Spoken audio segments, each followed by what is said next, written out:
all living in a world gone geek. It's time to geek hard or go home. The podcast is real. Here's your host, Grounded Geek. That's right. It is time for the podcast is real. Hello and welcome. This is the official podcast of World Gone Geek, which is a pop culture entertainment group of enthusiasts seeking to chat, play, and do some community good to change the world for the better. That's all we're trying to do, trying to make a true World Gone Geek. Tonight's show is all about the MCU, the Marvel Cinematic Universe, which is very exciting. It just amazingly filled out over 20 plus films and an epic finale. Just got to be the most coordinated and immense episodic storytelling attempt pretty much up to this point on the big screen ever attempted, right? And now they're amping up for phase 4, which includes the small screen a lot more than it did the last time.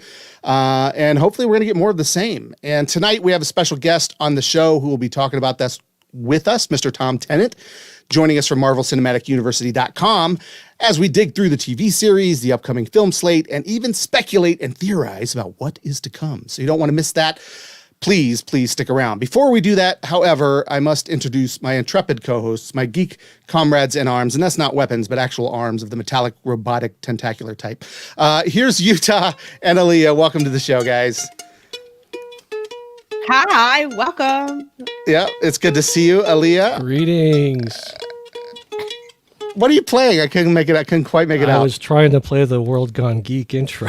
Oh, nope. It was very recognizable, but I'm thinking it's a more famous song, and I'm trying to connect it to something bigger than just our. When you said song. MCU, I thought we were talking about my Marvel cool uke, and so yeah. But you're right. It doesn't sound as good as the other one. It's a horrible ukulele, but it's a really cool uke. It is. It's for the looks, not for the sound. Absolutely. Yeah, this is something I'll hang up on the wall. Yeah. And for those of you who are wondering what that looks like, we are live on YouTube and Facebook and Twitch right now, which is a new tradition. We're trying to broadcast on we're trying to take over all forms of media. So we've got 3 of them now. We've got a few more to hit. I think we got to get Instagram Live, Periscope. What else? Is Periscope still a thing? TikTok, I think so. Yeah, we're trying to take over all media. That's the idea. How else can we make sure that the world turns geek without reaching? What's that? I said OnlyFans. No, that won't be happening. I mean, we might leave that one.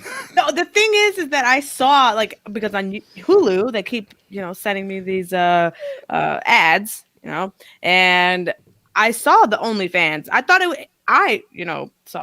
know the inappropriate version of OnlyFans, but apparently people are actually using it to communicate with fans. But it's got a reputation for the other because that's the majority of it. But but on there it says that if you're a creator, like content creator, blogger, or chef, things of that nature, this is like an area for you. Yeah.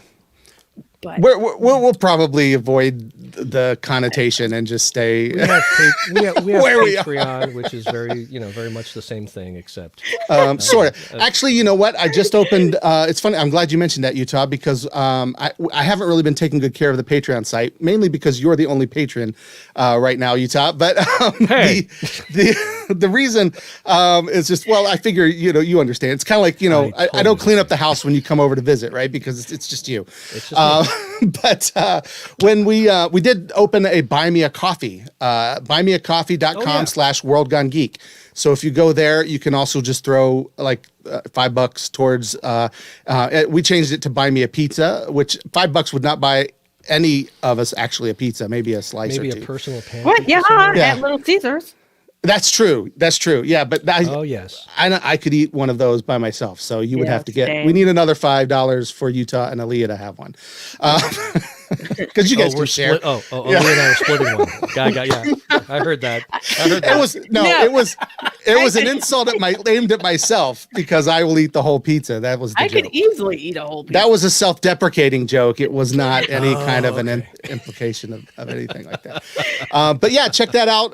In fact, I'll talk about it a little bit more at the end of the show. But if you go to buymeacoffee.com and you donate a little bit to help us with the shows.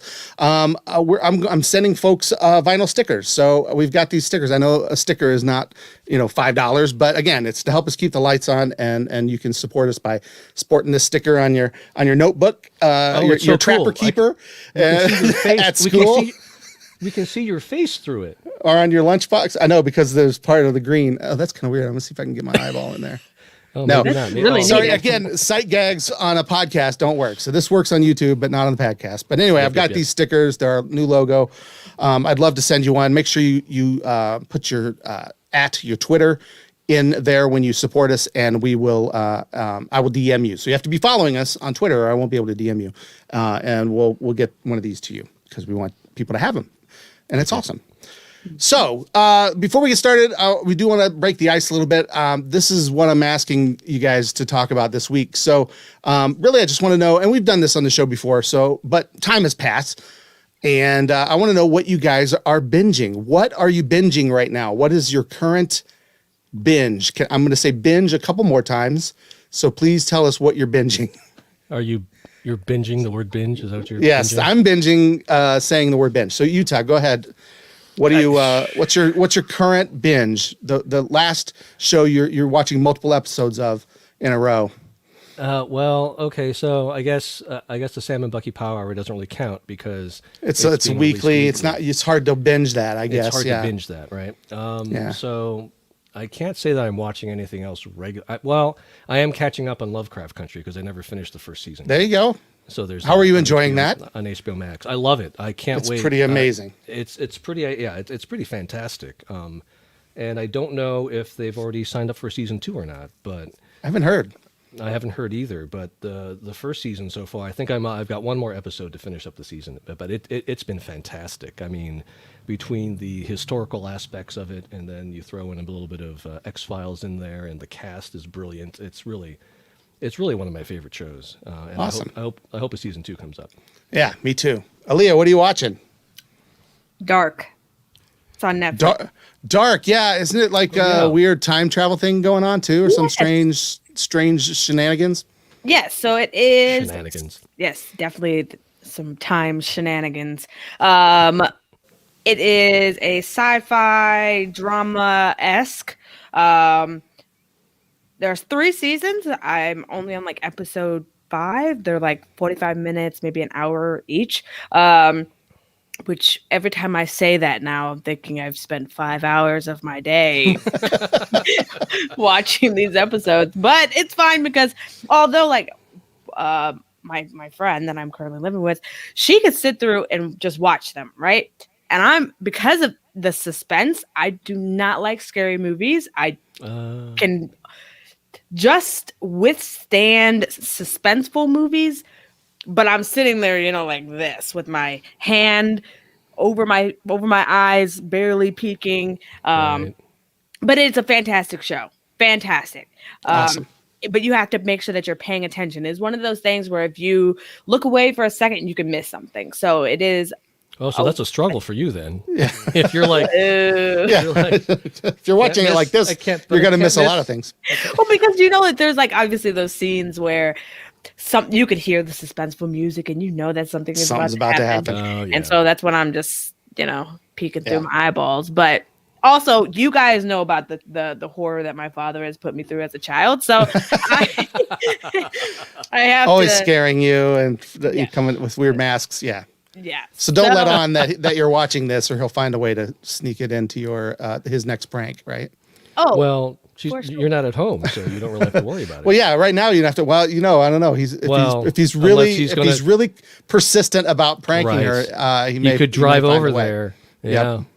Well, the part of that is I would not put that past him. And because of where my friend lives, it is in a more foresty area. And granted, Dark in perfect. It's in Germany, and where they're located, there is a lot of forest area. So I feel as though my dad would definitely make that happen. That's perfect. Yeah. So, Aaliyah's dad, if you're listening, if you need an accomplice. Utah just volunteered. So you're right about that show being one you have to pay attention to. I actually tried that. I binge a ton of shows, right? So I watch a lot of stuff kind of in the background. I'm currently going through I've mentioned this before. This is not the show I'm talking about binging, but all the Dark Shadows. There's over 1,200 episodes of these.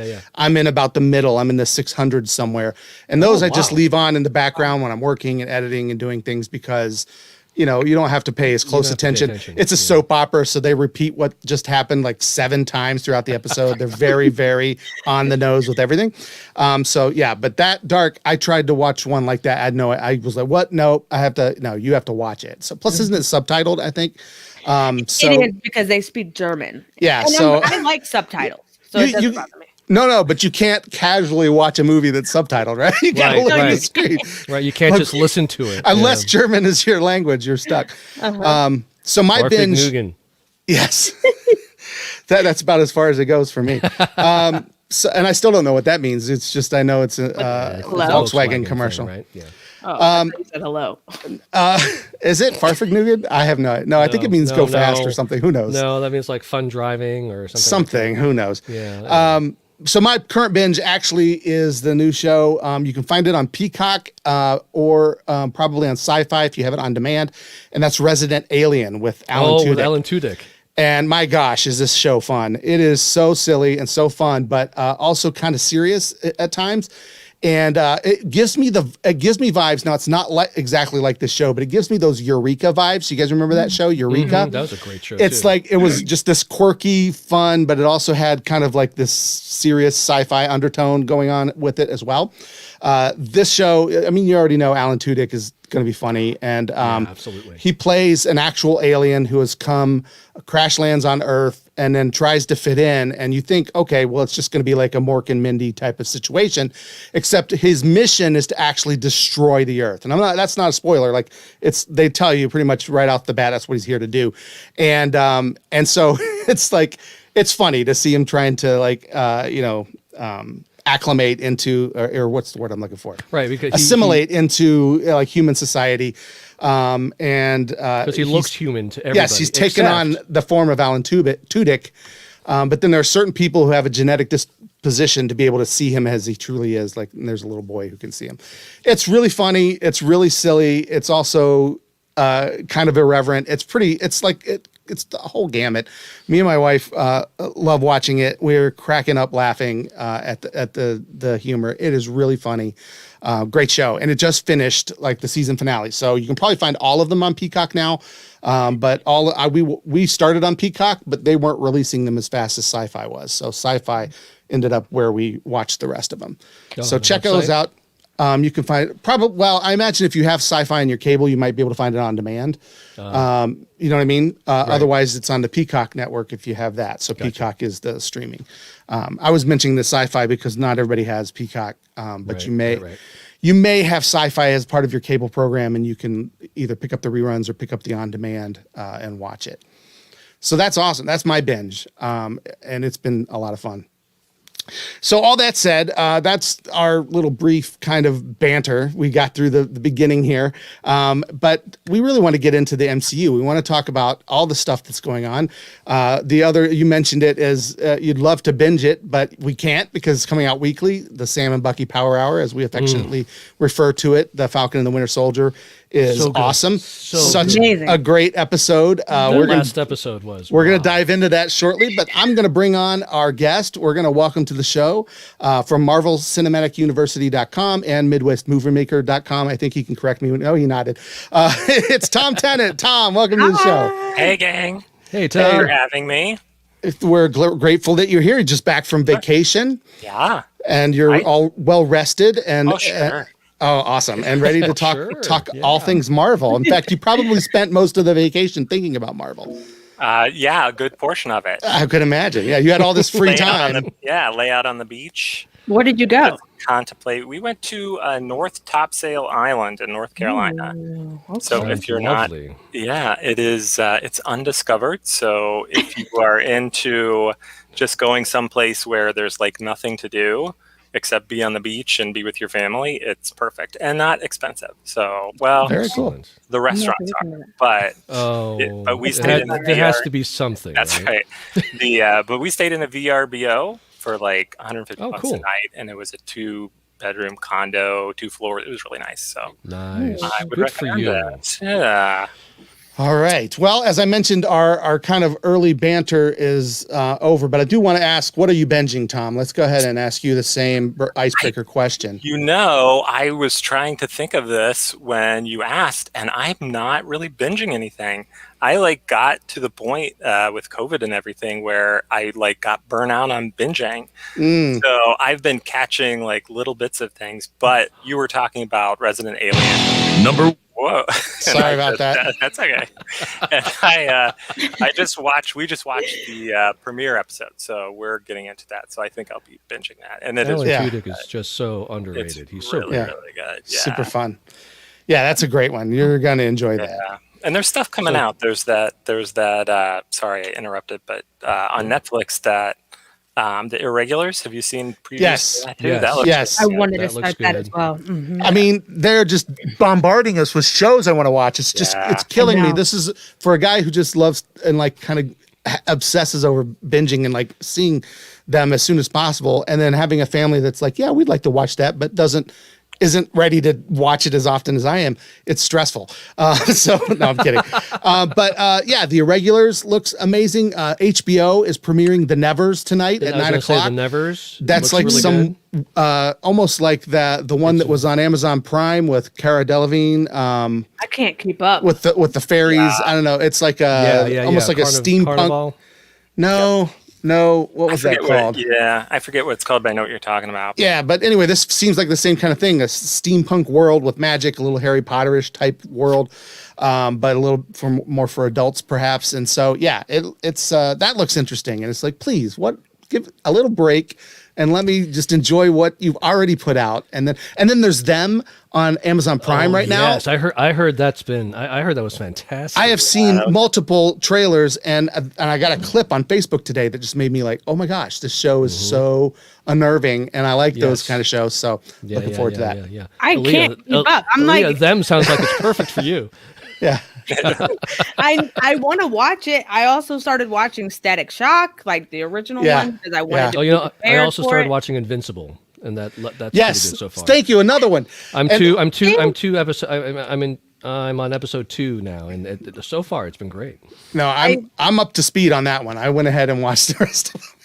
I also binged wanted to that. watch Schitt's Creek because I keep seeing these memes Oh, and I didn't know what it was. You need Yeah, to watch that watch show that. because that show is amazing.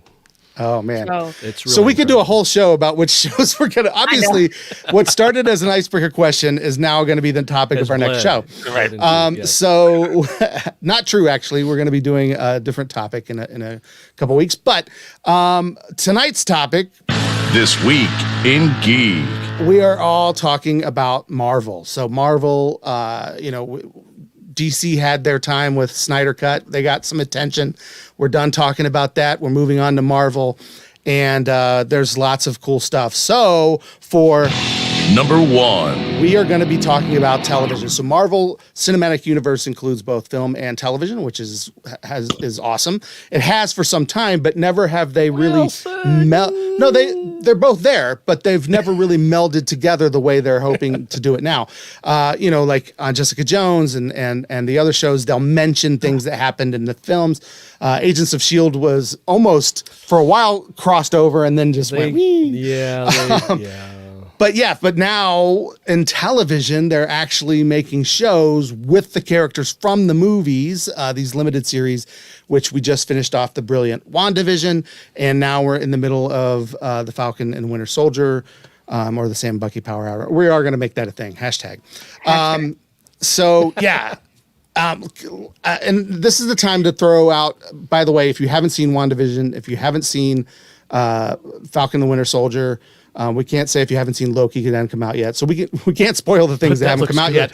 But those are out already, and we are going to talk about them. So I'm going to warn you right now, just go ahead and shut it down, because we are going to talk some things that may be spoilers. Spoiler alert. All right. So let's start off though with WandaVision, because it was the very first of this new phase of television shows, and was kind of a way to introduce us to this new format of telling stories in the MCU. So Let's start with you, Tom. Tell us a little bit about your impressions of WandaVision. Well, I really enjoyed it, and I know we had talked online. For me, it started a little slow, like those first 2 episodes. Yeah, we argued for quite some time about that. Yeah. I was trying to convince you. No, it's not slow. Well, but that was also a very common thing you saw. I know. Right? Oh yeah. Yep. Yeah. There were the two camps. Yep. And I was it was slow, but I get it, Sure. And it was almost like an editing, right? Like, oh, I just would have edited that kind of stuff. But beyond that, like once it kind of hit episode 3 and 4, it really took off. And I think you can't. The one thing Marvel does really well, which I'm sure we'll touch on throughout the hour, is it just tells really good character stories where they go kind of. They don't go they go big in terms of action, but they like to delve into real issues. And I just think, tackling Wanda's grief in the way that they did was just impressive and fun and just, simple and easy and kind of a way that, folks who have gone through that or are going through those stages could really relate, and it just kind of broadened her character a lot. It left her in a place where we're not quite sure how good or evil she may be, probably in the middle. Mm-hmm. And yeah, I thought it was great. I could have used more white vision, but that was it. That was kind of a fun. Yeah, he'll be turning up before long. He's got. I'm sure back somewhere, right? Right. Yeah. Have you guys watched the Disney Plus Assembled TV show yet? It's a new show that they've put out that will be a making of each of these shows, basically. Yeah. So they've already released the WandaVision one, and did you see? Amazing what they did. Yeah. I mean, like you would never have known that. Paul Bettany was just in blue face makeup with his ears out. If you watched the show, like they didn't bother doing that whole balaclava thing from the movies. They didn't have to. They did it all CG. Just so much stuff that looked seamless. It was really cool to see behind it. Yeah, I mean, you've never known. You have never known. Which makes me appreciate the acting involved too. Because can you imagine acting next to Paul Bettany, who's got a bald cap and is blue faced with flesh-colored ears, and you got to and she's got to look lovingly into his face and kiss him. Right, exactly. I mean, that just elevates the acting. It's like, what is happening? Why do you look like a Smurf with dots all over your head? Right, pretty much. Yeah, it was pretty amazing. And, I guess if they tried to put some sort of, headpiece on there, it would crinkle and move when he moved his head, or he would have to keep it still like the, Michael Keaton Batman or something. Batman. And that wouldn't look natural. But yet, when he moves, like it looks like his actual, it's incredible how well they pulled it off. And the other thing I didn't realize too is that, if you take a look at the color palette that they used for the black and white episodes, they are not what you expected. Like, Vision is kind of purplish red maroon, but that didn't play in the black and white screen. So he had to use blue to make it look. I mean, these are things that you apparently they used blue lipstick back in the days to make your lips look more red. Right. Wow. Like, these things you just have no idea the effort involved. It's pretty amazing. So obviously much was revealed in that, which we will talk about the implications of it in our third section when we start to speculate about what this means for the future. But at the end, obviously she's if you watched both, Aaliyah, did you go back and watch the second? Did you watch the final post? Did you watch the post credit scene? No, you still I haven't didn't. seen it. I still have yet. You could feel free to spoil. It's perfectly fine. She saw the post credits and thought it was over. There's another post credits, and when post credits, she didn't find that out until we were discussing it on the show. And so, she's in the cabin. She's trying to find her boys. Apparently, her boys are out there somehow, somewhere, and she's got the Darkhold, the book, the Necronomicon, and she's trying. I was really hoping. Klaatu, Verata. She's like doing the whole thing. That's the crossover I want so badly. Yes, right. Oh my god, I need to see this. And she's trying to. So it teases obviously that something's going to happen. So we're gonna talk about that in a later section. But the implications are there that this show is going to impact the films. Like that's what I love about what they're doing here. Like everything that's happening, it's like, okay, this is great. This is, on its own, like this was a cool show. Like if you were just done, like I enjoyed this. This was a cool show. But now they're gonna take this and impact the films. And can they stand alone on their own as a show, and then also impact the films what we're gonna see as we go forward? I think this one does for sure. But let's talk about Sam and Bucky Power Hour, because I think I've been dying to talk about this week's episode with folks, because holy cow! What an episode! The way it started. The first 5-10 minutes of it was so affecting, and I just want to point out, I mean, Sebastian Stan is acting the crap. Yes. That first scene. Yeah, I mean, that first 5 minutes of him in Wakanda and them, making sure that his Hydra programming is gone, that was incredible. Really well that was done. So affecting and impactful. And then the last 5 minutes was also incredibly impactful. And again, and Wyatt Russell is also acting the crap out of this character. Like I really, really believe that he is a jerk in the biggest way. The character, not the actor. The character. I'm sure Wyatt Russell, because we'd love to have Wyatt. We'd love to have you on the show sometime. We do not think you're a jerk. I just want to clarify. Russell is a wonderful human being, but he is acting so well. No, he's doing amazing. A horrible person. Go ahead, Leah. It's incredible. The thing is, Aaliyah's fired up. Here she goes. I did. I got excited because you watched The Boys. I know you did. And do you remember when I can't remember the character, but they basically told Bucky that or not Bucky, Billy, that the young boy was his canary, right? And that's exactly what I thought about Huey is a canary. Right. Huey is Billy's canary. Yep. But at this point, with the new Captain America. Yeah, you're right. I'm forgetting all these names. You're right. When Lamar / Battlestar Hoskins. Yes. When he was Walker's canary. He was Walker's canary. And the thing is that being the new Captain America, I can't imagine that weight that you have to carry, right? You're sitting here and you're trying to fill all of these shoes and can't do it. You can't. There is no way. And so for him, he was expecting, probably in his mind, to be either hated, because he knew what was going to happen, right? He had different ideas going on through his mind. Was that either he was going to be hated, or there was a chance that people could accept him. And I'm sure he was wanting the latter, right? He wanted people to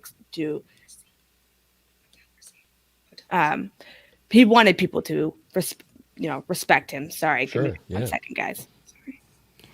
Yeah, I think that I think you're right. And can someone explain what, or Aaliyah, go ahead and explain what the canary allegory reference means for those who don't watch The Boys, because there are probably a lot of people who watch the MCU and will never watch The Boys because they're very different. Until this episode. This episode had shades of The Boys in it. Really did. Yeah, John but explain the canary reference. Why is he a canary? Very, very much a Homelander's reference. To me, I believe that the canary is like it's someone that keeps you grounded. Someone that it's almost like it's like they see you through your good, your bad, and they accept you. They keep you at bay. Like a moral compass. Yeah, exactly. Definitely that moral compass. So, go ahead. I was just gonna. Sorry, I was just gonna. I was going to back you up with it's like you're the id, ego, and superego, right? So, and I forget which is which now, but it's kind of your id, right? Like is your id the primal, it's wild. Maybe it's the ego that keeps everything else in check. It all has to be balanced. So he plays that, to your point, he plays that role too of and I guess he did in the comics too. And I don't remember back in the day, but that Battlestar character did the same for the comics, John Walker too. Yeah, I think you're right. I think I remember that corollary. And the whole thing about the canary comes from that whole canary in the coal mine thing, where miners in the old coal mines would bring a canary with them. And, well, this is actually kind of sad and unfortunate now that I think about it in my mind. But they would bring a canary down to the mines with them. And as soon as a canary fainted or died, they knew the miners had to get out because oxygen levels were getting low and everything else. So that's where the whole canary aspect, But comes to from. my point, yes, Walker is definitely a jerk. He is not the nicest person, but he had It's because he's huge not shoes clean-shaven. to fill. No, he's not. He's not. He had huge shoes Superman to 2 taught me that. Don't trust a hero that's not clean-shaven. fill. So it's hard. I mean, like, I don't think that Well, you're after a while, well and he's groomed. battling. That's okay. He is battling things within himself. He's battling things with probably the government, because we saw how they were with, Steve. He's battling things with the entire world, right? So it's not just himself. So that having his canary was kind of like someone that kept him at peace, someone that kept that balance for him. And then with him gone, well, we saw how Homelander did. So Yeah. Well, and it's funny. People have been making the comparisons in the images of Cap when he lost Bucky versus when Walker lost Battlestar. And it's two different personalities Very, very reacting two very different ways. Well, and right. the parallels between the end of Civil War and Right. the end of this Holding up the episode, shield. holding up the shield, and Captain America choosing to disarm him and spare. put it aside. And instead, that final frame with the blood on the shield is just, it was just like, whoa. Oh yeah. The composition and direction of this episode was fantastic. Yeah. I mean, all the callbacks to, from Walker smashing through the door with a gun behind a shield, just like from the first Captain America movie, with him in the why don't I remember? Howling Commandos. The Howling Commandos behind him, right? Him jumping out the window. That you've seen that in Captain America. And, and again, But- the shield over the head, everything. It was is just very so good. symbolic of how much of a poser he is. Do you know what I mean? How very different he is. Yes, but absolutely. it's like the fact that he did all of the same actions, I think, are the kind of the filmmaker's way of showing he's a pale imitation of Captain America. Right. Yeah, he's doing these actions, same but things. then look at who he is, Yeah. and it's like it doesn't matter as much what you do as who you are. And Dr. Erskine said that at the very beginning, right? Yep. That the serum makes, just amplifies what's already there. Yeah. So good becomes great and bad becomes evil. And Yeah. now you see, in actuality, tangible evidence of what's going on. Yeah, it's pretty amazing. Young lady Now- down in the front. I know I keep like, I don't know, I get excited, I guess, but I forgot my point because you guys started talking about something else. So. Sorry about that. Yeah. No, it's Sorry. okay. It's fine. It's fine. I'll probably think of it later. Yeah. Do you guys see them playing a lot with Walker as sort of the soldier who comes home with PTSD and is trying to assimilate but can't assimilate and just doesn't have the support that he needs, and then he breaks. Like, that makes perfect sense considering when we were introduced to Sam in in Winter Soldier, that he was counseling. He even explains that as the reason he should go into Carly, Right. and at the Right. same time, you're like, Sam, this guy needs you. Do Right. you know what I mean? Like It's Sam not Carly doesn't. that really needs you. Sam's disgust with him holding that shield is blinding him from the Blinding fact him that this guy needs his help. Yeah. So there's so much conflict going on that's just kind of under crazy. It's very layered. It's so very well cool. written and very nuanced. It's really well done. yeah. One of the things I do want to mention though is the guy that he smashes with the shield, literally just moments before, Said it talked about how Captain was a America fan. was kind of an looked idol up of to him. his. Yeah. Holy cow! When you How think tragic, right? I didn't in the moment. I was just so caught up in it, I didn't think about it, and then afterwards it hit me. Oh my gosh! Like as he's looking up at a man wearing the costume and carrying the That's the shield of shield. his hero, and is about to. I mean, whoa! How much more weight does that scene carry when you think of it that way? Oh yeah. Did he take the serum? He Which did. one? Oh yeah. They don't John show Oh Walker- it. yeah, Yeah. They don't he show must it, have. but He must Because have. he Belts are like there. bent that He bent bar. that and- steel That was pipe. when we knew that he took it. Yep. Yeah. And then we were sort of the audience or that the character he was fighting was sort of the audience in that point, which I liked a lot, where he was just like, because Like, what? we all Right. realize like, oh crap, he's And then gone and taken the And serum. Sam was like, "What did you do?" Yeah. And Sam knew instantly. Yep. Yeah, it's great. So the show overall, though, let's just kind of like focus in on that, because I want to just focus in on that final episode, or the most recent episode, not the final episode. Yeah, how come there's two more, man? They can't end it like this. And I don't want to spend the whole show talking about this, but just the overall opinion, I do want to share this. Is a friend of mine posted this on Facebook, which I found absolutely fascinating. Way to look at the show is, if you notice, they're dealing with lots of different things. Like we're seeing Sam's life, we're seeing post blip things. We're seeing which the world is in this weird state where everybody disappears, so everybody's got to come together. And I gave an example to a friend on Facebook yesterday. Imagine that like everybody in your neighborhood kind of disappeared except for you. And a few years later, everything's settling down. A bunch of homeless people who had no homes before have now found homes. They're living in your neighborhood, and you guys are now building a new community. And then everybody comes back. What do you do?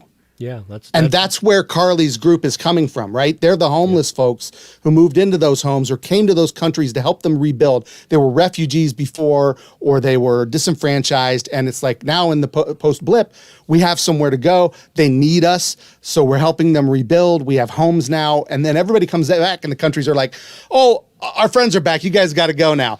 And that's why they're so angry. So this is what's making that Flag Smashers group. Siri always interrupts the show. She's always listening. Siri is your Richard. Come on, Siri. She sure is. But yeah, I love that aspect of it, because we're really starting to. That's a philosophical question that like people were asking after Endgame. It's like, okay, so yeah, this happens, but what happens? Like we're just supposed to like go back to normal and expect everything to be okay. And I'm so glad that Marvel is kind of addressing that. Yeah. Go ahead. So I was going to ask you guys what you thought about that. Yeah, no, I that's the one thing that I think they're doing really well, and I hope that they can, and they don't have to, but they can end it. Is this whole series deals so well with marginalized people, right? Mm-hmm. From Sam and his sister to Bucky and his mental illness to Walker and his mental illness to the Flag Smashers and their kind of refugee status. And it so delves into all of these different people that society just doesn't see or doesn't appreciate or doesn't realize what they give to the community themselves. And it's just pointing all of that out really well. And I hope that they can kind of tie that together, although they don't need to, because they don't have to solve that problem. But to kind of bring it to light and push those characters off at the end of this series with that knowledge and kind of the knowledge of, we have to figure out how to do different and do better, which I think they start to hit with Sam and Carly, right? Where he says, I agree with your fight, but not how you're fighting it. Mm-hmm. I think that's where Sam will end. And, I know we'll get into speculation, but I speculate that he'll pick up the shield, mm-hmm. But with that in mind, right? And that kind of follows his comic run too, as Captain America, where he's really focused on marginalized society and helping them. There's a whole big border thing in that comic book run. And I'm kind of hoping it ends that way. And I just kind of like how they're building to that too. It's very cool and pretty deep too. I also wanted to see what you guys thought about this notion. A friend of mine posted when this first kind of got started. I'll give him a shout out, John Dusenberry. There you go. So this is who initially posted this, and I don't know if he read it somewhere else or whatever. So he may have to give credit to someone else. But that's where I first kind of was turned on to this idea. But what we see in these first few episodes, where we see Sam and Bucky encountering the police in that neighborhood in Baltimore, and then we see the Isaiah, who was the African American super soldier, and we see Sam kind of struggling with those things. And he brought up something that I didn't even think about, but when at the end of Endgame, when Cap goes back and relives the regular life he was supposed to live and becomes 90 years old like he's supposed to be, he lived through the civil rights movement. He lived through Martin Luther King and Malcolm X and all of that. He saw all that happen. In fact, he had to stand by and watch it happen, right? Even though there's things he probably could have done, but he can't mess with the timeline. But he saw all that happen, and when it was finally time, and when all the heroes had returned to pass on the shield, he chose Sam. He chose an African American to carry that hope, that torch forward. Is kind of an interesting thing that hadn't even occurred to me, because Bucky was his best friend, but he also knew Bucky was a little in the head at the time, so he wasn't quite ready for that anyway. Even Bucky, but knew. even Bucky saw even that, Bucky right? Knew, yeah. Both of those guys had lived for hundreds of years. Now Bucky was obviously on ice a few years here in between here and there and stuff like that. But they know what happened. But Cap actually had to live through it and see it firsthand. And he's like, this is the torch. I'm ready to pass the torch, and I'm going to have to do it. It's going to be Sam. And I just thought that was really a fascinating look at that. Do you feel like that is something that the show is trying to and then that puts even more weight on Sam turning it down? You know what I mean? Not realizing his responsibility, right? That it's like, no, you don't understand. You're not just carrying this for Steve because he asked you to. You know what I mean? You're carrying this for the country, for the world, and for boys and girls that look like you, and all of these other things. You know what I mean? Like, Sam, this is so important, and I'm hoping that, based on those episodes focusing on his background and his experiences as a black man, I hope the show kind of uses that to form who he is as Captain America. Yeah, I'm like mixed. I like that too. I always took it as, and the comic book run had already occurred. I like the idea of Steve Rogers just seeing Sam as his counterpart, as you're as pure as I am in terms of how you see other people, how you treat other people, how you are as a human being. So it's important for you to carry the shield. But I like what you're saying, Jeff, too. I like, and I think Bucky carries that through the show. I think that's what Bucky's trying to tell him is like, dude, Steve saw you as him, Oh, absolutely. Talking about there is no other Steve Rogers, but you are Steve Rogers. You are the other Steve Rogers. But I do hope he kind of picks up the shield, sees himself as, as pure and honorable as Steve was, but also then carries that with the kind of flag smasher idea of we're all one people, we're all one world, and I'm going to focus my captain,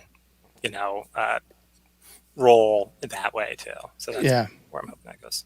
But I think that it's really important to point out, like, when Sam goes back home, he has it in his mind that he's automatically going to be able to help his sister because of his role within society, right? Oh, don't worry, exactly. Oh, don't worry, they know who I am, blah, blah, blah. I'm going to be able to help you. I'm going to be able to fix this. And then it was kind of like that smack in the face of like, oh, I know who you are. Can I get a picture? Yeah, can I get a picture with you? But we're not going to help you. Yeah. And then, he has that run-in with the cop, and it is very much reality, right? In a sense. But I definitely agree with you guys. I think that if Sam was to actually, I'll save this for the speculation part. I forgot that we were going to do that. No, it's okay. No, finish it here with the show. Definitely say it now. Okay. Well, I was going to say that if he decides to take up that mantle, I hope that he does exactly like you guys were saying, see what Steve saw within him, because everyone obviously, one of the things that a lot of people saw within Steve was that moral compass that we keep kind of talking about. Seems like a very underlying theme here. He had that, whether it was agreed by none or agreed by all. And he obviously saw something in Sam. And as hard as it was for him, I'm sure, to give it up, and he probably, like he said, thought that he was doing the right thing. I hope that he really does take on that mantle, because I want to see that. Yeah. I'm going to just go down the list of all the other series that are coming out, because there's a lot, and we're not going to obviously be able to talk about each and every one of them, but I'm going to go through the list of all the rest of these. Well, they haven't happened yet. Well, what's that? they haven't happened yet, so we can't really talk about them. Well, no, we can talk about there's speculate. There's a lot of things to talk about though. Sure. But we're gonna. I'm just gonna kind of list them off, give a few brief little facts, and then I'm gonna ask each of you which one of these you're most anticipating. Okay, so this is from the TV series. So obviously, up next after Sam and Bucky is Loki. That just dropped a trailer this week, so be sure to check that out. That looks amazing. It's got Owen Wilson, which is kind of fun, and Tom Hiddleston does a great Owen Wilson impression. So I'm hoping that happens. I want that to happen so bad. Yeah. After that is the animated series called What If, which is based on some of my favorite Marvel comics, the What If comics, where they say, what if blank happened, or this was a thing. My favorite one was what if the Punisher's family hadn't been killed. That's a really good one, so seek that out. But they basically asked the question, what if, something major. Uncle Ben became Spider-Man, just all these weird different ideas. And so that's coming. It's animated. Like Flashpoint. Sort of, yeah. But this is just like one-off issues of like, what if this happened?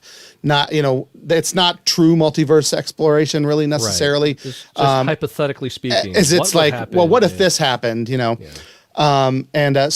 they could. I mean, if it got popular enough, an idea, it could definitely branch off into the multiverse. But Ms. Marvel is coming, which looks amazing.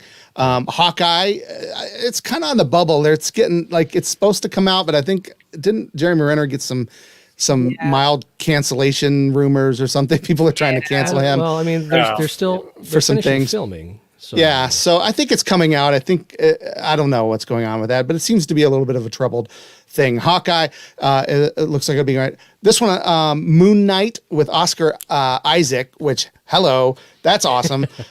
She-Hulk with Tatiana Maslany, again, so excited. I hope she plays multiple She-Hulks with different accents like Orphan Black. And different. Oh my gosh, no, it'll be Orphan Green. Yes, exactly. I love her. She is phenomenal on that show, absolutely. Orphan Black. Yeah. Cannot wait to see this.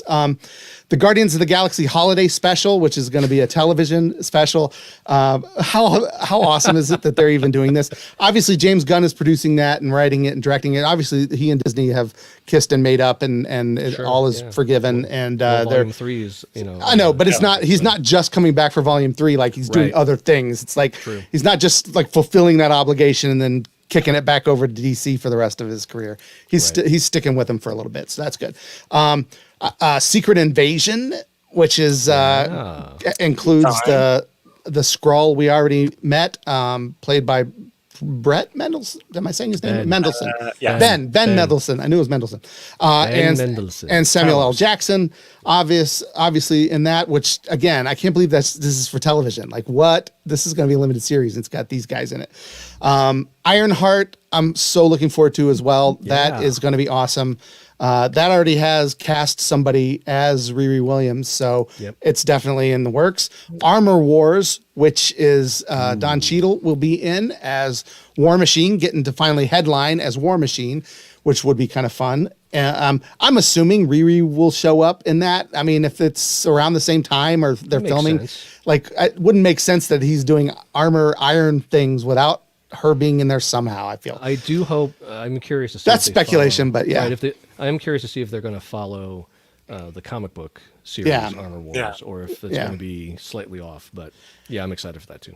And then supposedly in development is an untitled Wakanda series that Ryan Coogler is going to produce, something more like a drama series that takes place in Wakanda. So if that they should have be a series that follows Adora Milaje, I'm there. Right?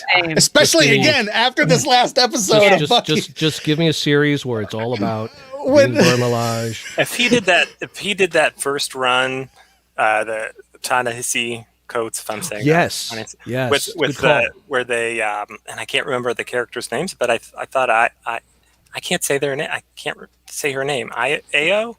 I don't know. Io. Yeah. I think it's where they break off from the Dora Milaje and kind of form. I forget what they're called, the something angels or whatever. Which is right, they kind of like a secret service sort. Yeah, that was a super cool run. So when Walker puts his hand on her shoulder, oh my gosh, that's one of the best. I had no idea.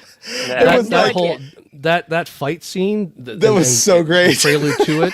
was You're just like, phenomenal. oh Yeah. boy, no, you don't know what you that's just not- did. And I have to tell you, like, one of the probably the best line in the whole series so far, where it was, what is the jurisdiction of the Dora Milaje is wherever the Dora wherever Milaje we are. Find themselves. Yeah, happen to find it was so great. That was a line. great best line. The best. And then All they right. were just Bucky and Sam were looking at each other like, should we do something? Yeah. That's the best. No, we just should do let him something. let him take And- his and licks. Bucky's like, he needs to take his Doing licks. great, John. Yeah. Yeah. That was so funny. All right. So, which again goes back to the fact that Sam should be helping that guy. Like he should. Like this is just building more anger in this guy. And again, he couldn't predict he was going to get the serum, but obviously that happened. So anyway, so of those shows we just mentioned, we'll start with you, Aaliyah. What are you most excited for? Oh God, that was such a long list. There's a lot of them. Forgot half of them. Yeah. I'm gonna go with the first one because that was the very first one that I could remember, and say Loki. Yeah. It does look good. I am most excited for that. And then if you guys comment on anything else that I could not remember.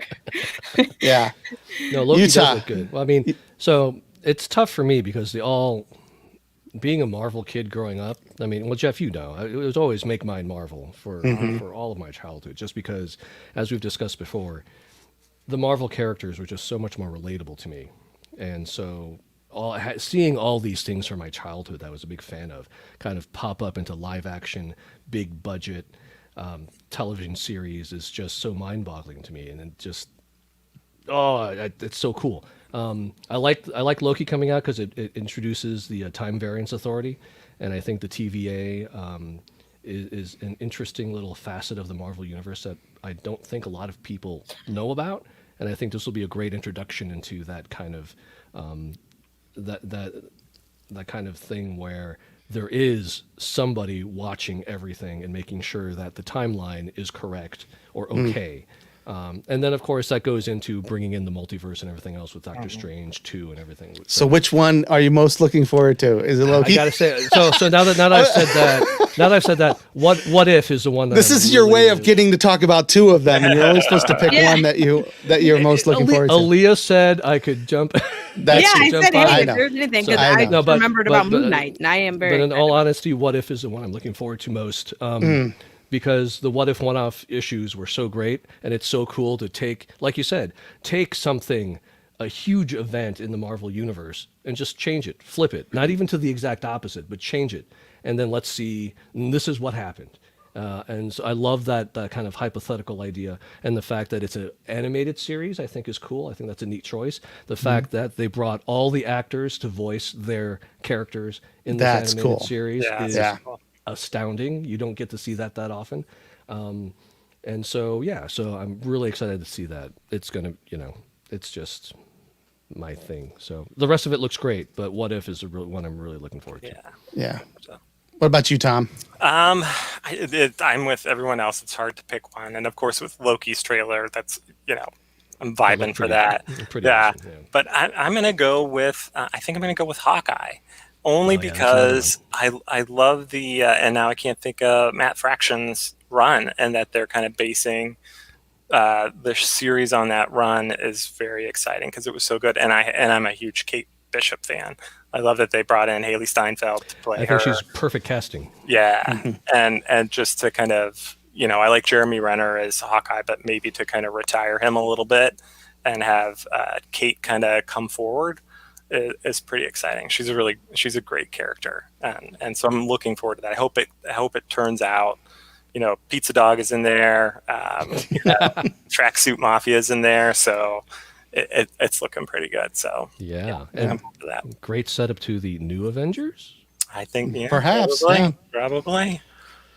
So I am kind of split between two, but I'm going to center on one. The ones I'm split on are Moon Knight. I'm very excited. Oscar Isaac, I just think he's amazing, so I can't wait to see that. But I think I'm really more anticipating She-Hulk. I'm not even joking. I just think Tatiana Maslany is like the coolest, and I just love Orphan Black. That was a show that I just adored. It will probably annoy me that she is only one character in it, but I'm very excited to see. She's kind of two characters. Come on. That's true. But I'm very curious how they're going to portray. I'm really curious how this is gonna how this is going to be. Is she going to be green all the time? Is she a green What lawyer? version? Like, are they going to? How are they? Yeah, I'm really curious how they are approaching this as a show. And then, more importantly, how are they going to then tie it to the other properties Are we out there? See Bruce? Yeah, will we see Bruce Banner? Will we see that kind of stuff? So yeah, very excited to see that connection as well. So She-Hulk. Did you see the latest casting news about that? Renee Elise Goldsberry is going to be cast as a character in that. Oh. Yeah, really? So Skylar's sister is going to be That is very exciting. Hopefully she'll sing. Let me throw out though too. I would pay to see She-Hulk the musical with She-Hulk will be Peggy. Yeah, there you go. Yeah. And She-Hulk. And She-Hulk. Let me throw out though, since we're in the TV section, that I think it's important to start looking for hidden scrolls since we're heading towards Secret Invasion. Good point. Right. Good point. Yeah. Who in each series might not be who they say they are.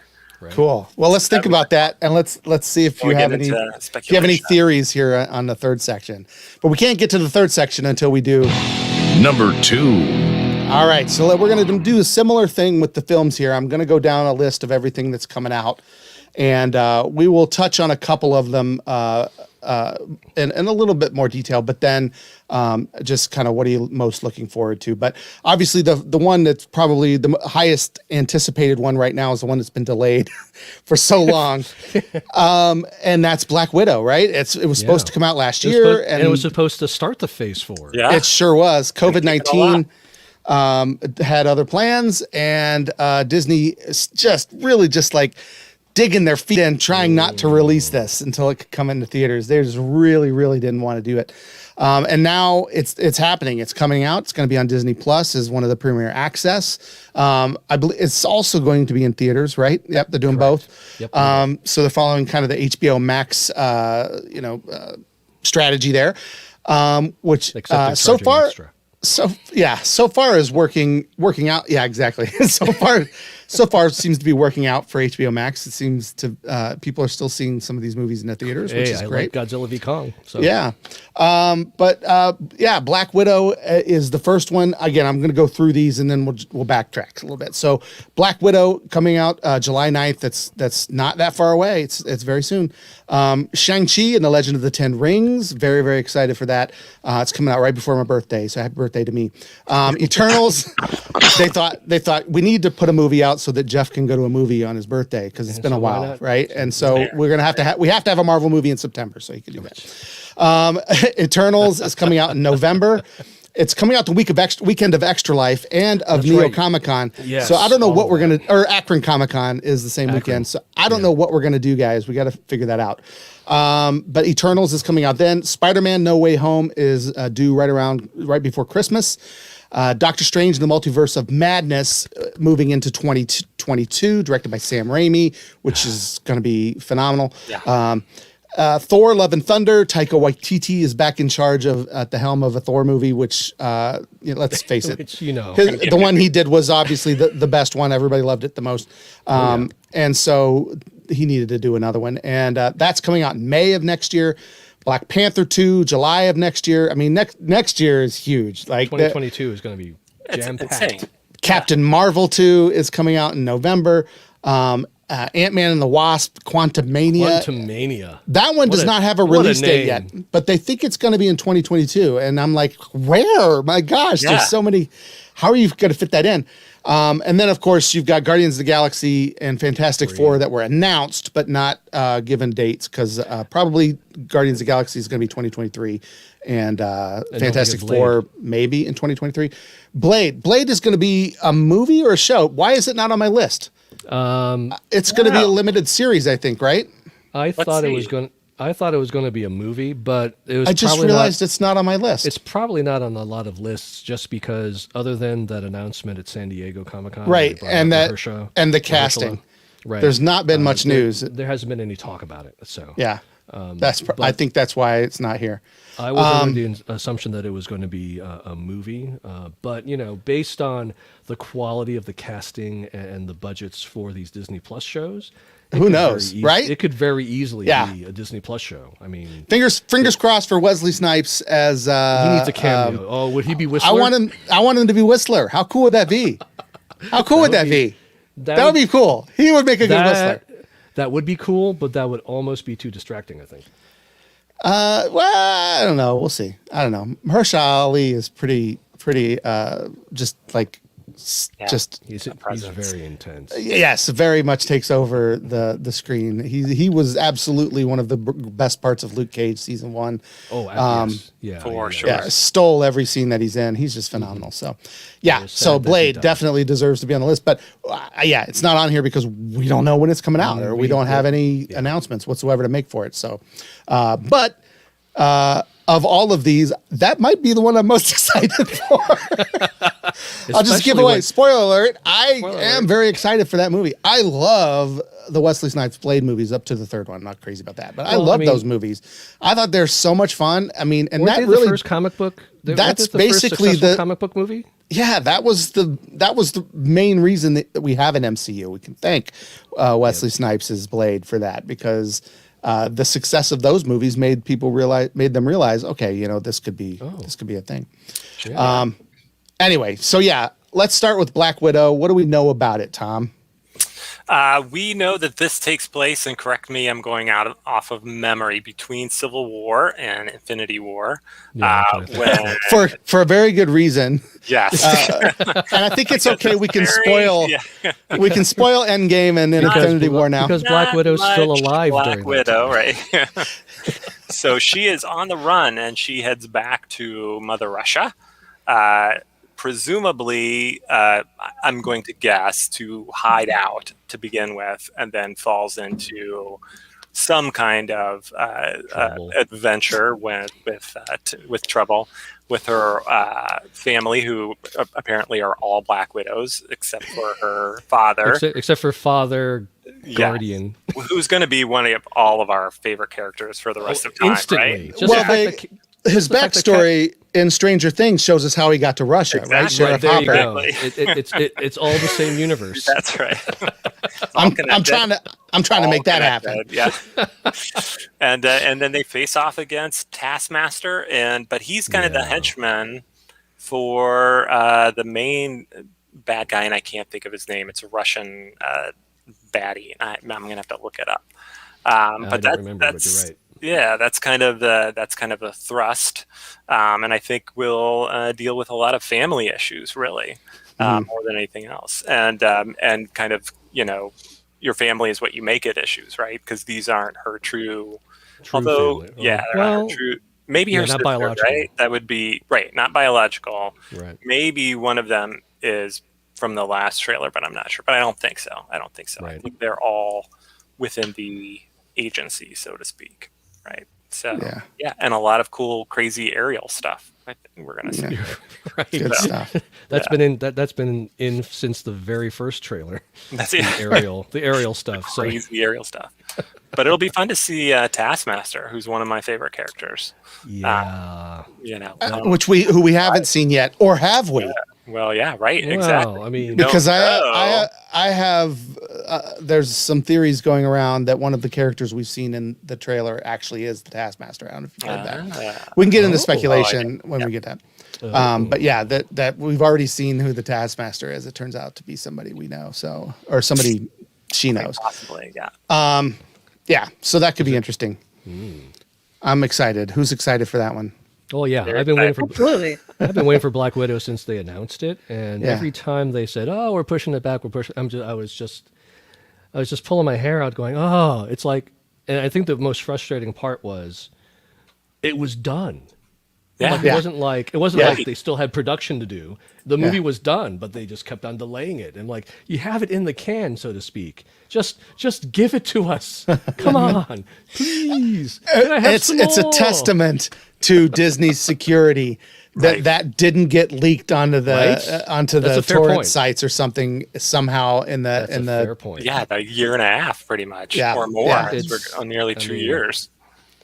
And then Feels can like- you So- imagine being the cast having to keep all the spoilers in for yeah. this long? I mean, over a Oh, yeah. year. We know that what's the Spider-Man? Oh, Tom Holland? Yes, Tom Holland. He would not be able to keep that No. secret, would he? Yeah, Oh, yeah. yeah, If they he don't knows tell him- anything, They don't tell him anything. Yeah. not even about his own movies. Not even And I about know- his own movie. Exactly. Yeah. He doesn't I know even know you- he's playing Spider-Man. That's still doesn't know. He still doesn't know. He still thinks he's playing Peter Parker. That's right. But and I know you'll get into this, Jeff, but just the Eternals too, that we've just seen nothing. Like they just went Right. they just went dark on the Eternals once COVID hit, and we should have had a trailer. We should have had probably Something. two trailers. Well, it would have been out by now, but a trailer or two. Well, and Well, I we think saw that- Kumail Nanjiani's ripped Right. Well, okay, so that's a special effect. In Instagram picture. itself. I mean, that's a special effect in itself. The fact that he transformed himself like that is Crazy. impressive. It's pretty Yeah. amazing.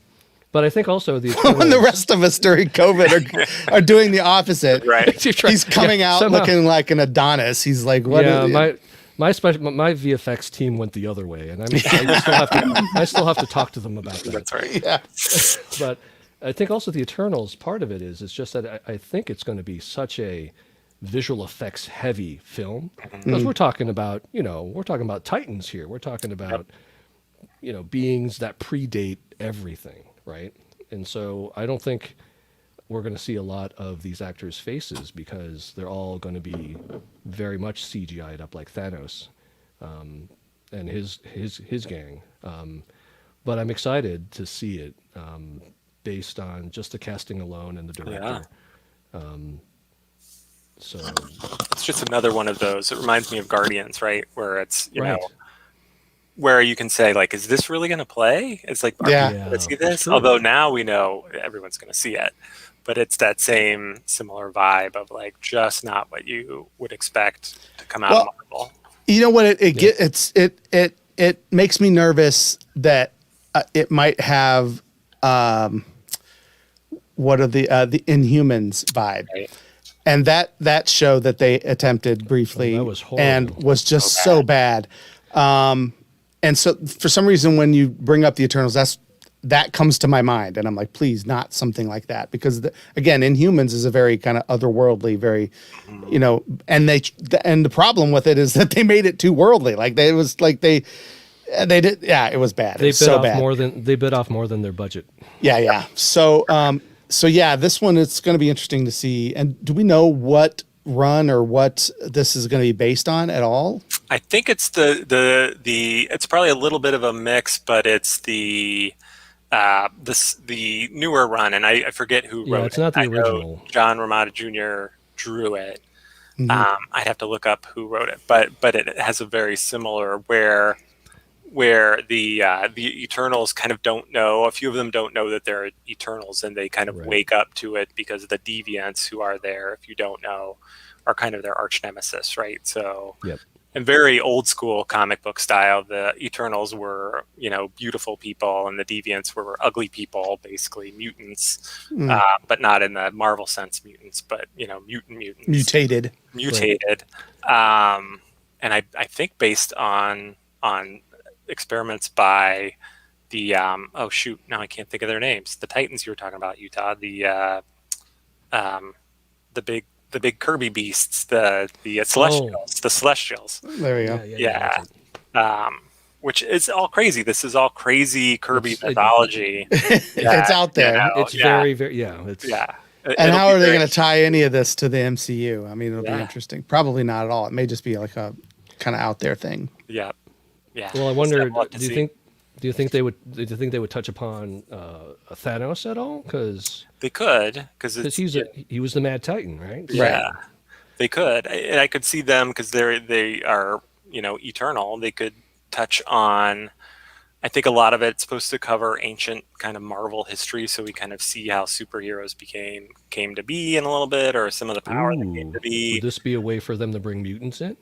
Potentially, maybe, or at least hint towards that. Right. I think it would be an odd choice to do that because how many people are gonna kind of get in and dig on the Eternal? Yeah. But Right, it's true. we'll see. see. So Shang-Chi and the Legend of the Ten Rings. How cool is this? That's Super the cool. one. That's the Yeah, one I really I'm want to see that excited one. about. Yeah, So super I excited agree. about it because that was the one comic book where I saw myself, Yeah, Sure. where I actually like looked through the pages and like that guy looks like me, Mm-hmm. and is going through some of the same things that I go through with as a technically first generation but really second generation immigrant. And so when they announced that, I was super excited. And it was so funny because I followed Simu Liu before he was announced on Twitter, and when Black Panther came out, he tweeted to Marvel saying, "Hey, so when are we going to talk about Shang-Chi?" And then to only a little over a year later get the call 3 days before San Diego Comic-Con from Kevin Feige to say, "Hey, so we want you to be Shang-Chi, and can you come to San Diego in about 3 days?" That's pretty crazy. So Yeah. it's just freaking amazing. And so yeah, I'm super super excited. And of course, I and not only because of my own history with the comic, but to actually see the real Mandarin after we've been faked out by Ben Right. Kingsley. Yeah. So Well, I love that. I'm just real quick. I love that That was that's a fun happening, twist. right? Because That was a fun twist. that was a twist. But then people were really mad, and I might be mad too, if that was really like that was it. Like we're not actually ever going to see that. Really we was. weren't going to touch upon that The again. fake Mandarin was the Mandarin. only Like that Mandarin, was what right. they thought. So thankfully they're fixing that. That's one of the things I love about this too. Hashtag the real Mandarin. Yes. It should Restore be- the Mandarin cut. No. Right. what- Restore what- the Mandarin. what's great about that for me is I only learned of if I'm going to say if I'm remembering his name, Simu Lee, is that right? Mhm. From oh shoot, Kim's Convenience? Yeah, started watching that and I'm like, oh, he's really funny. And then to learn like he's like a crazy black belt like martial Yeah. artist Yep, on yep, top yep. of that, and then start to see some of the videos that he's posted where he's like choreographing fights with It's so friends. cool. It's unbelievable. Yeah. And then you're like, oh, he's perfect. Like he's got kind of the humor and the youth and the like everything that character kind of imbues too. So that should be very cool. Utah, are Yeah, you I'm reading excited. have you read any of the new run? at No, all? I haven't yet. No, but, it's pretty good. I've read a couple issues. It's Is pretty it? good. Yeah. I'm gonna have to pick that up next time I go. Yeah. That's good. It's a good character. What about you, Aaliyah? Which one of those? If you need me to read them all again, I will. No, actually, Which movie are you looking forward to the most? I am honestly looking forward to Doctor Strange the most. Even though it probably isn't coming out until 2022, right? And then I am Yeah. also looking forward to Morbius. You didn't mention that one, but I am looking forward. Right, those are yeah, it's that's technically not the technically a Sony MCU movie. because Sony Yeah. is producing that. But yeah, Right. Yes, more Which- is coming. Yeah. which we did just find out that that Sony is now in an agreement with Netflix. All of their movies are going right to Netflix. All the So Spider-Man movies and Nice. the next Spider-Verse movie, the Morbius, and Venom 2. there's another, Venom 2. Those are all going to go to Netflix after they hit theaters and whatnot. Awesome. I did not know. So they have a little bit of a home now, and we'll see how long that lasts until Sony makes their own Sony Plus. Sony Plus. Sony Plus, because everybody's I think everybody's doing it. It's super smart though, right? For these companies to team up with somebody that's already doing it Yeah. instead of making Oh, their own. absolutely, yeah. I think that's just Yeah. genius. And so someone teams up with Netflix. Hulu technically is already Disney, but FX is kind of in there, and they're doing all that stuff. So I think it's smart. Rather than trying to do another one, we don't need yet another thing to subscribe to. My wife is like, no more. No more. Oh my God. Yeah, it's getting to the point where all the streaming services add up to what you would have paid for cable anyway, right? Yeah. And then Yeah. you pay for cable on top of it if you're And then dumb you have like me. and then So yeah, Doctor Strange, that is going to be great. I mean, that's going to be very exciting. I love the fact that they're taking a more of a horror tactic with it, and Sam Raimi being the Sam director of that Raimi. that's making me very excited. Oh, yeah. Bruce Campbell. Yeah. Yeah, already Bruce in there. Campbell is in it. Yeah, He already teased it. He teased it a little bit. Yep. Yeah, that'll be cool. Well, he teased it as Ash showing up in the movie. Did you see that piece of the screenplay he shared? That was a great April Fool's joke on Bruce Campbell's part. Yeah. But I want that to happen so very much. Oh gosh, if that could be an end credit scene, it was such a perfect scene, right? Come Doctor Strange on. kind of shows up in this multiverse. Ash opens a cabin door. He's like, "Who are you?" I mean, Yeah. Awesome. how great would that be? But we also got to wonder if Sam Raimi's going to try to. I mean, if he's dealing with the multiverse, are we going to see Tobey Maguire? You know, moving into so right. speculation? I know we're moving into speculation. Right? We may as well, right? I mean, here's the thing. Let's just do it. Let's do this. Hold on. do it. Let me make We're sure I talking hit about the the right future. number. Number 3. So I'm just going to go ahead and mix these last two because we are coming up on time. I want to make sure we have enough time to kind of speculate. And we've already kind of snuck some speculation into each of these. But seriously, all of these movies that are coming out are very exciting. But how do we connect all of these? Because I think that's what we're all dying to kind of talk about, right? The multiverse one is the one. First of all, there's already rumors that the Spider-Man No Way 3. Home is going to already have some multiverse stuff going on. And they seem to be very, very confirmed rumors, but not any sightings of actual costumes or Well, it's so interesting, right? Because we know not any confirmations, but very solid rumors. So it's very hard. for sure? Do we know for sure that Electro and Doc Ock are in it? We do know. I think so. we know Yeah. Yes. Yeah. It's confirmed that Alfred Molina. So it's not confirmed that Toby or Andrew have been cast. Correct. Those are just rumors. Yeah. But we know for sure. Okay, so yeah. And then even if they are, but those rumors are pretty. Even the rumors of those two seem to be pretty solid rumors. But again, nobody's seen them in a so they could just be making a cameo, or they could be maybe they're showing up there, and we're gonna see shades of that in Sam Raimi's movie. Like they're somehow merging these movies together. Like what is happening? They're just going to have a shot of Tobey Maguire strutting down the sidewalk like in That's right. Spider-Man 3, Dancing. right? Yeah. Dancing Right. to Bee Gees. Just the dancing. Yeah. I will not be happy until one of the movies has all three of them in costume pointing at each other. That's it. You're the Spider-Man. Right? You're the imposter. No, you're the imposter. Yeah, no, you're yeah. the imposter. You. I want that so bad. I could see Like, that please. happening. That Yeah. would be Easily that'd see be that happening. amazing. Well, there's going to be a meme about that anyway. So Right. Oh, for sure. So yeah, Doctor Strange really has a chance to be really make some significant changes or movements in the entire Phase 4, right? Because anytime you start messing with the multiverse, you're going to affect everything that's going on. But also WandaVision. Right, exactly. We already know WandaVision is tied into it. So what is that going to mean? And Tom, I know you have some really heavy duty like theories around some of this stuff. Yeah, I could go for hours. I don't know where. I will very quickly give you a very 500 million foot. Go ahead. I was just going to say, tell them where your website, because they can go there and see your. You've like meticulous. I'm surprised to just see this clean attic space. I was totally expecting all these post-it notes with yarn strung across and like pointing the conspiracy yarn. Yeah, who is this? Here? Yeah, well, yes. So Marvel's Cinematic University.com, not connected with the podcast. There's a podcast with the same name. But I've been around for years and years. But yeah, so if you go there, I've been posting as I can. Kind of, I decided I started like a 2,000 word like mega theory. Like I wanted to like swing big. What's Phase 4, Phase 5, and Phase 6 going to be? What's the next big arc? And so I went Secret Wars, and I started writing this like, here's how it's all connected. Maybe it'll be 2,000 words. And I'm at like something like 20,000 words, like a novella. You split it up into parts, right? So you're at part 5 now. Yeah.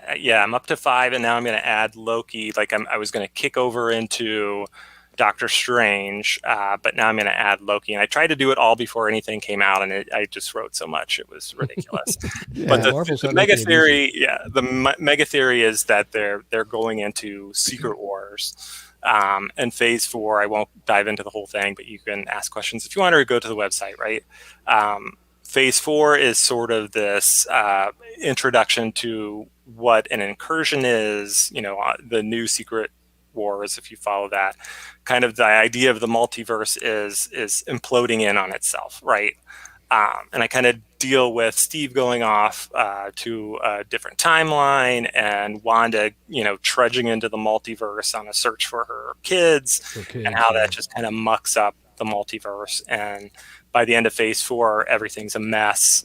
And we go into phase 5, which when I get to it, we'll talk about Dark Reign. So if you follow the whole Dark Reign saga, nice. I think all of, in Act 2 is always the low point for the heroes. So here we get into Dark Reign, where, we're already seeing Zemo and US Agent and all these kind of villains rise to power or prominence. And I think we'll lead into that. So our sequels will kind of deal with the villains kind of in power and glorified, which will then lead into phase 6, which will be Secret Wars, Battle Worlds kind of craziness, right?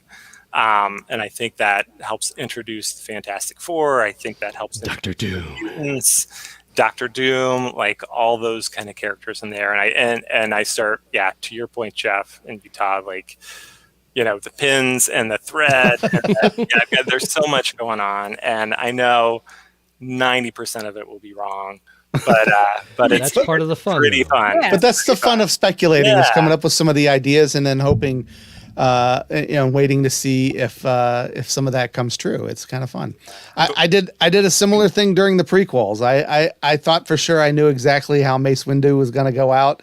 I had this great scene written up, just stuff that was going to happen, and then the movies came out and they weren't as good as my ideas. The whole world was disappointed with how Mace Windu left. The whole world. I don't think anybody that liked how he went. Yeah. Well, so far I think we've now proven that anyone who falls from a great height in Star Wars never actually dies anyway. Right. So Mace Windu is still alive. We know this. Darth Maul came back multiple times. Everybody has come back from those falls. Yeah. The Emperor, everyone. Emperor, Fall in a hole. Yeah. You're okay. It's fine. It's Star Wars. Perfectly as fine. long as you don't see them fall to their death. Just fall. Right. So that's if you're tuning in, make sure you check that out. There's some really interesting speculation that Tom has made there. So let me ask you then, because this is, I think, what a lot of people really are hoping for. And Utah, you mentioned it, the Fantastic Four, or Tom mentioned it, but Dr. Doom. How do we get Dr. Doom in there? Which that was what you mentioned, Utah. Where do the mutants come from? Like I actually thought maybe that WandaVision was going to kind of introduce the mutants. I thought we were going to get that. So that was my prediction that never happened. But I'm okay with that, unlike some of the fan-titled folks that are out there who went nuts when their predictions went wrong. I can't believe Evan Peters. Blah, blah, blah. I totally still love that show. I don't care that it didn't meet what I thought was going to happen. Yeah.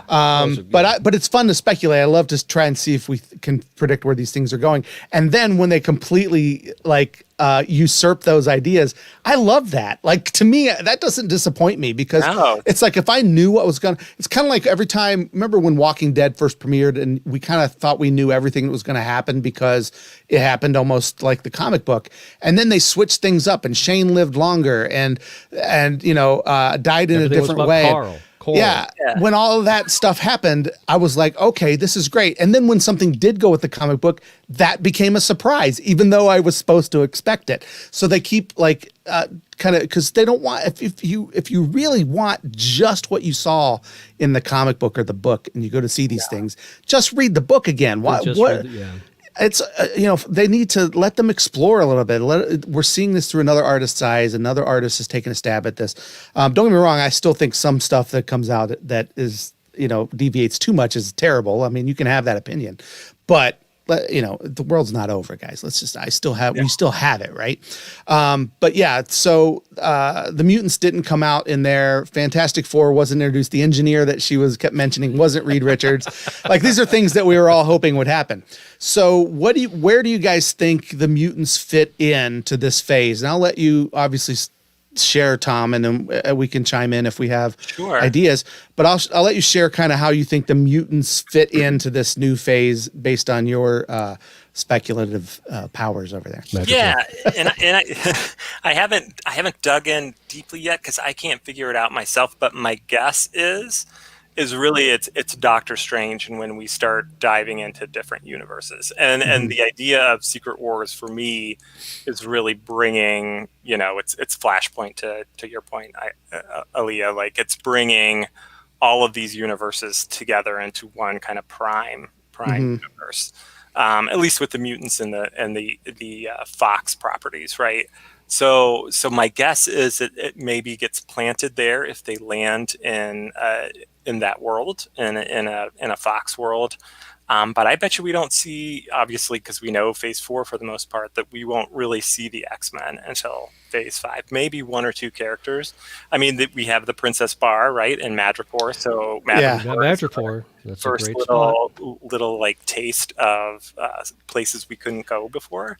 My kids hate it when we're watching these shows and I'm like, I do this. And I'm like, because they're like, what now? And it's like, we know a pause is about to occur because he has to tell us why this thing. But I'm just like, what is the thing with Madripoor? So Madripoor is it's significant in Marvel in lots of ways, but it's also very much a mutant kind of, and a lot of the mutant stories take place there. In particular, one particular mutant who I absolutely adore. That's right, who is very good at what he does, but what he does isn't very nice. Wolverine spends a lot of time in Lowtown in Madripoor in his legend and his history and his past. And so when they mention that, like, I'm like, oh my gosh, if there's some like clause or mention of a guy or something like that, man, I cannot. Like I got goosebumps when they said Madripoor because to me that's and again I feel like they're just planting these little seeds. Evan Peters, they planted a seed, they gave us these little seeds and Madripoor is just a seed. So I know it, like you said, it's probably not happening for another phase or two. But we'll get little bits, yeah. But this is another step, and I'm very excited. And I didn't know about the Princess Bar before, but that's Wolverine owns the Princess Bar. So the fact that they show the Princess Bar is pretty big, and the mutants kind of, the X-Men kind of hang out there. Yeah, they're in Madripoor, so that's pretty cool too. But I'm also curious about what they're planning to do with this New Mutants. I went and saw the movie. Oh, the movie. Yeah. Where does that fit in? Yeah, I'm very curious about that, especially because what's her name? Let me see. Anya Taylor. Her power is very much like she is able to like kind of go within this universe, and I don't really know what her power is, but I remember seeing this like world that she created within her mind. Which character did she play? Yeah, what character? I haven't seen it. Was she Ileana or Moonstar? I think she was Moonstar. No, hold on. Moonstar. She was Magic. Excuse me. Magic. Yeah. So Limbo. I mean, that's another way in, right? So, and we didn't talk about this, but in America Chavez shows up in Doctor Strange too. So we've got another dimension hopper in our midst too, and another Young Avengers to get closer to the whole team being together. But it could be interesting at that point with Ileana too, and her ability to go between dimensions. You start seeing ways that you can kind of tie all these universes together. We do wonder if the New Mutants will make it though, because the movie New Mutants will make it because it was a Fox property. When they bring how much of the Fox properties. Obviously, the characters are coming in, but we're going to get a new Wolverine. We're going to get new everybody. So the New Mutants may get a new introduction. I mean, we have no idea. Yeah, it's true. Yeah. So we'll see. Not sure when we'll get it. When we'll get a full X-Men team, but they could surprise us, right? Like all of a sudden, here they are. So. I think they will. I think it will hold off for as long as they can because it has to be right. Like this is one of those things they don't want to screw it up. They're definitely gonna because people are going to have such high expectations of it. Like, Sure. Yeah. Hugh Jackman set a bar as Wolverine. Yeah. And so the first announcement of someone as Wolverine is going to be, it's going to polarize the entire internet. Right. You're going to have people who will be like, there'll be the people who are like, Ben Affleck will make a great Batman. And the people who are like, Batfleck, what? You know, and that's what's going to happen with Wolverine. I mean, it just is, right? People are going to he'll be like a great Wolverine. Half the people are going to hate it. And half the people are going to love it. You know, it's just, what's the right answer? There isn't one, unfortunately. Like, they're just going to have to. And so I feel like they're going to wait until they're absolutely sure, like, this is what we're going to do. Because they you know, you don't want to blow the X-Men. No. Right. No. And I don't think they want to fall into the same trap that Sony did, where they like rebooted Spider-Man how many years after? Yes. Yeah, 2 maybe. Still, yeah. Right. Still, so people are still, you know, the previous version is still fresh in people's minds. And so I think you're right. I think they're going to wait a long time so that, you know, Hugh Jackman's image can fade a little bit. He never will fade completely. He's just too amazing. But, you know, people will be far enough away from it that they may be more willing to accept that, okay, it's time to, you know, pass the torch, pass the blade, pass the blades on to the next, pass the claws to the next guy. But yeah, and really, you think about it, Marvel's doing pretty amazing without mutants, and arguably their second most known franchise in their comic universe, right? So there's really no rush. So right, they're not in a hurry. We're in a hurry. No. Well, but we are, but they're not in a hurry. Like, we want it so bad that we're seeing mutants everywhere. Oh yeah. WandaVision, I'm like, oh. Hey, wait, that guy's sunglasses broke in half. There's only one. It's Cyclops. No, so that's gonna be amazing. The only other thing I kind of want to obviously point out and just some thoughts about. Obviously, this is not until next year, but Black Panther 2 continuing without Chadwick Boseman is obviously bittersweet. That's a tough one. We're grateful that it's going to continue, but it's obviously going to be hard. I mean, when that opening credits roll, it's already going to be. How many? Let me ask you this: how many of you thought for a split second when they were showing Wakanda at the beginning of this episode, that they were going to address the fact that, like, I didn't know it was a flashback. When I saw we were in Wakanda, I was like, oh my gosh, are they going to address the fact that T'Challa is dead? I was like, what is happening? And then it was a flashback, and I was like, okay, but but my reaction to seeing that was like visceral. Like, I was like, oh my gosh, this is it, Wakanda. Oh no. So when that movie comes out, it's going to be the same thing, right? As soon as that title screen comes up, you're just going to be like, okay, how's this going to be addressed? Right. And this is going to be an emotional roller coaster at the beginning. And you practically start with a funeral, you know? Yeah, you have to. And you have to let people, let people kind of walk through that grief. And I think that'll be the hardest part of that film, is that it will be sort of a celebration of Chadwick and that character. Although I do think, and, you know, I'm hopeful that it goes to Shuri. Same here. You know, because it happens in the comics, and I think she's good. I don't know her name, but she's a great actress, and I think it's powerful. Yeah, to have that happen. But I think you can't get through that movie if you don't kind of celebrate the character and the man. And I hope they give T'Challa the same illness that Chadwick had, and just kind of let that be the thing that gets him. You know, it's the thing that gets everybody in a way, right? It's the thing that you can't beat even as a superhero. It's almost the Jim Starlin Captain Marvel, you know, which is just as powerful, where, you know, Captain Marvel dies of cancer. Like, it's the thing that takes down one of the most powerful superheroes ever. So they could kind of follow that model. I think that's genius, actually. Yeah. And then, but I think it's still Marvel. You still want an adventure. You still want to kind of pass that to the next character who, I'm hoping it Shuri kind of takes that up. And maybe Sam comes in. Wouldn't it be great to have Sam kind of figure out that, you know, he can take on this mantle, and comes in and kind of helps Shuri understand that she can also take on this mantle, and you know, not mentor her, but at least support her in the way that he supports, you know, other characters, and like you can kind of do this and have her go on and be that character. It'd be great. Yeah. That'd be awesome.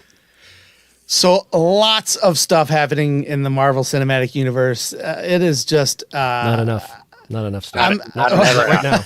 Never Right enough. now. I mean, I said it at the beginning. This is, just the first, first three phases or whatever we just went through the end game has never happened ever before. Probably won't again. Well, hopefully it is. Like, Well, this is it again happening. Like, my point true. is, like, nothing's ever coordinated that many movies and that many stories, all to tell one final conclusion. Yep. No one has ever attempted anything like that before. It's an achievement that they even pulled it off. And now here they are trying to basically kind of do it again, but including television, using all these different mediums to tell these stories. And it's phenomenal. And I think, we won't get into it, but DC needs to kind of get on the ball, right? Give us some sort of coherent thing to follow. They do. They need to give us something coherent to follow. That is not to say I didn't enjoy some of the things that they've put out. That is not what I'm saying. What I'm saying is and they don't have to mimic Marvel. That's not the idea either, because they're kind of doomed if they do and doomed if they don't, right? Because if they start trying to do the same thing Marvel did, everybody like, well, you're just copying Marvel. And if they don't do it, people are like, why aren't you more like Marvel? It's kind of like being the younger brother, right, in the family. Right. And it's like every time you try to do something, they criticize it. And that's, unfortunately, DC, they're in that place because Marvel got there first and they did it amazingly. And DC dropped the ball. They just did when they had the chance to do something with it. But I have high hopes for DC, but as Utah said earlier, I was definitely a Marvel kid growing up. So for me, this has been like my, seeing all those comics I read as a kid, just coming to life. It's phenomenal. And so I've just, really enjoyed, the whole Marvel Cinematic Universe. It's been fun talking about it with you guys here tonight. Tom, thank you for being on the show. We appreciate you coming by. Thank you. Thanks we for know having that me. I know that you do a lot of research into that, and I want people to know about your website, so share it again. Sure. It's Marvel Cinematic University. .com. So go there. I'm on Facebook. You can find it on Facebook too. It might be Marvel Cine Move or something like that. But look it up. Yeah. You'll find me. And then as I post, I'll share it there. Yeah. And so, Tom does some intensive research and has some really cool ideas on what could happen. And again, it's just for fun. I mean, people, It's not like and I've known Tom for a while now. He's not one of those. Exactly. He's not one of those who gets really disappointed if his ideas don't come to fruition, because the worst thing is everything you said comes true, and then you're not surprised by anything. No, then you won't enjoy it as much. Right. You like when you say, "Oh, it's going to go this way," and then you go, "Oh, they did it way better than I thought." Why didn't I think of that? Yeah, exactly. Oh man. So anyway, thank you for tuning in to the podcast is real. Utah, Aaliyah, thank you for being with me again, as always.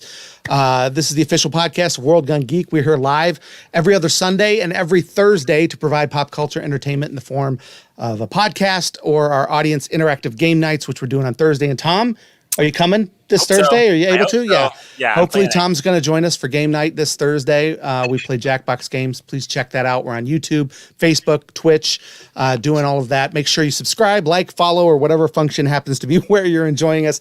We're on all of 3 of those with our live streams. And if you're looking for our podcasts, those are on all the major platforms. Just search World Gone Geek. And as I mentioned before, if you'd like to support our shows and our efforts here, please go to buymeacoffee.com/World Gone Geek. You can throw up a few bucks to help us keep the lights on, so to speak. We're working on some perks, but I am sending out stickers to people who support us. So if you happen to do that, make sure you put your Twitter in there and follow us so that I can send you a sticker if you happen to throw a donation up through the buy me a coffee thing. And if you don't have Twitter, you can contact me at jeff@worldgonegeek.com. And if you can show me that I want you to get a sticker. I really do.